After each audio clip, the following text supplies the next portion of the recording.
It's not about my achievements, it's about Australia's national interest, and certainly it's been advanced by the passage through the Parliament, Kieran, of this mandatory media code, which will see Australian journalists and Australian media companies paid for generating original content by the digital platforms. This is a world first. If this was easy, other countries would have done it long ago. It's been very difficult.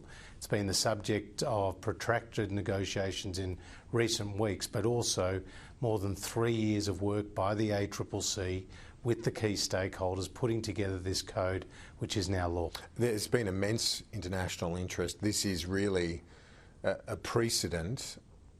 You've been in contact with, I know, the Canadian Deputy Prime Minister and others. Would you expect a similar move from like-minded nations in terms of how they respond to the tech giants?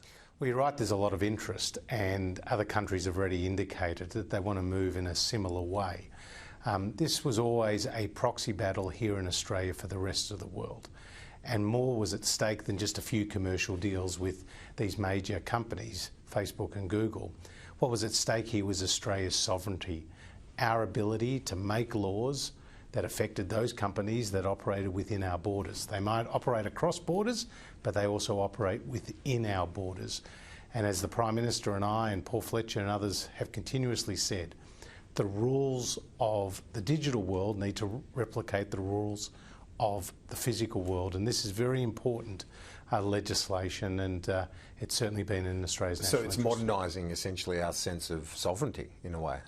Well, we're living through the digital revolution. There's been other revolutions prior, particularly the Industrial Revolution with the steam engine, the development of electricity, the arrival of the computer. But now we're talking about big data, and we're talking about the proliferation of information technology. And it's changing, Kieran, the way we shop, the way we work, and certainly the way we communicate. And so we need regulation to resolve some of the issues that have arrived as a result of this new technology. And what the ACCC found in their groundbreaking report was that there was very much an unequal bargaining position between the digital platforms and news media businesses. News media businesses had an unavoidable partner in the media platforms, but they weren't getting remunerated for the content that they generated. And the Australian online advertising market's worth about $9 billion a year. And for every $100 that is spent on online advertising, $81 goes to Google and Facebook. So this very much levels the playing field. You had several conversations, many conversations with Mark Zuckerberg, one of the most powerful business people in the world, successful, $100 billion or thereabouts net worth. Was he aggressive in his style? No, they were respectful conversations. They were very detailed conversations as well about the intricacies and the interpretations around the code itself.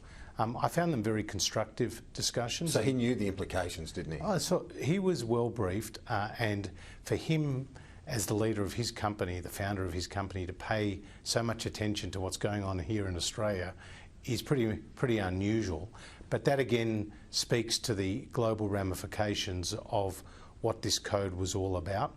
I also had lengthy conversations and numerous conversations with the head of Google, and Sundar was equally constructive, equally polite.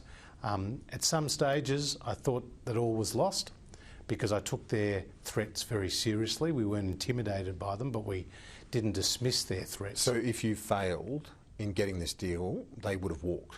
I think they would have, absolutely.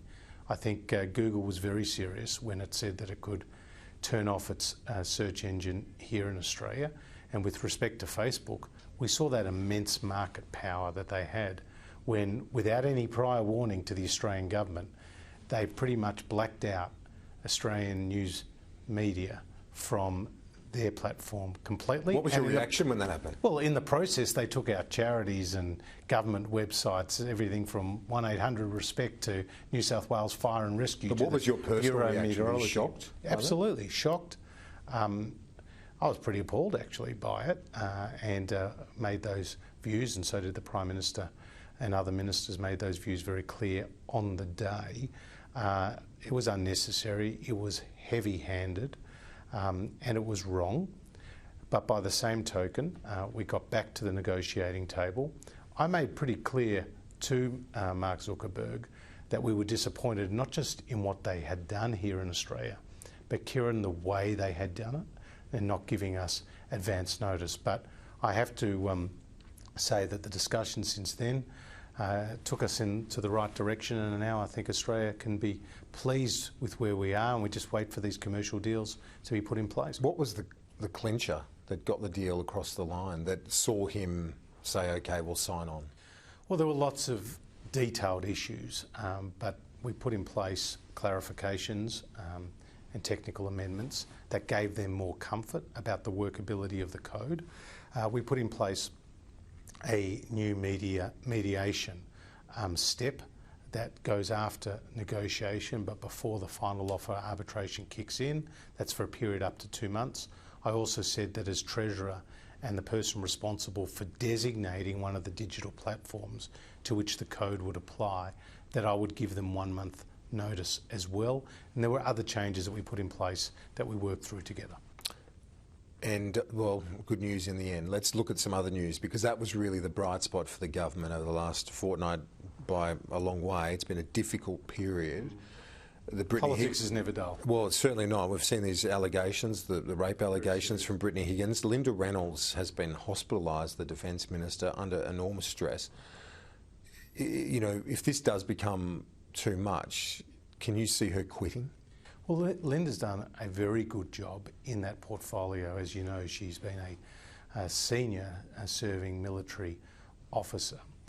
And she has the Prime Minister's confidence, so that's all that counts. But it's a tough job. I mean, you know, the scrutiny in a position of a cabinet minister, let alone someone who has to deal with major defence industry, and then now this personal stress. There is a chance she might have to go. It becomes all too much for her. That's your speculation. What is really important is that she's looking forward to getting back to work, and that the Prime Minister retains the utmost confidence in her, and he made that very clear during the week. A few other matters. We've seen Qantas with its really understandably terrible half-year result, more than $1 billion loss.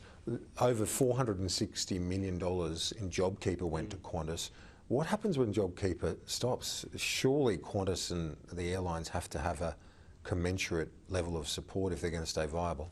Well, there's no doubt that the aviation industry has been hit hard, and Qantas having a 75% reduction in their revenue is testament to that.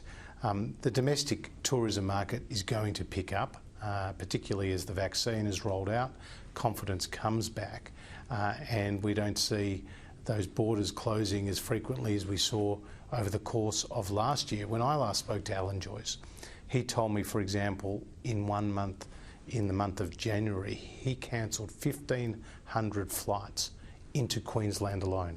That was 200,000 passengers that would have otherwise have gone into Queensland. That would have been hundreds of millions of dollars spent on tourism. So the fact that we will see, I think, less border closures, less frequent border closures, and the vaccine rollout will be good news for their business. Internationally, those borders are remaining closed effectively for some time because obviously the world is still grappling with the virus. And with respect to the government support, we are looking at other measures that we can put in place post-JobKeeper to support a range of industries, including the aviation sector. On the superannuation guarantee, it sounds like the government's leaning towards pursuing the scheduled increase to 10% mid-year. Is that fair to say?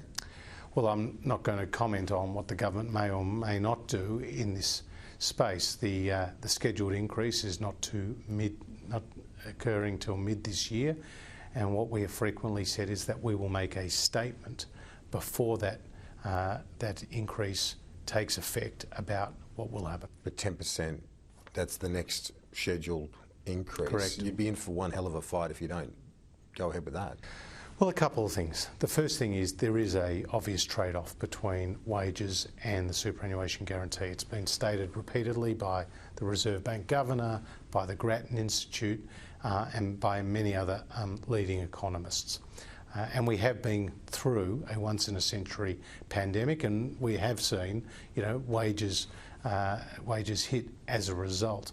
Our focus as a government with respect to superannuation has been about getting the fees down, and one of the reforms that we have before the Parliament at the moment is to prevent the creation of duplicate accounts for people who move jobs, because with duplicate accounts they are paying unnecessary fees. We've also capped fees on low balance accounts, we've banned exit fees and made a number of other reforms which are saving hundreds of millions of dollars for Australians.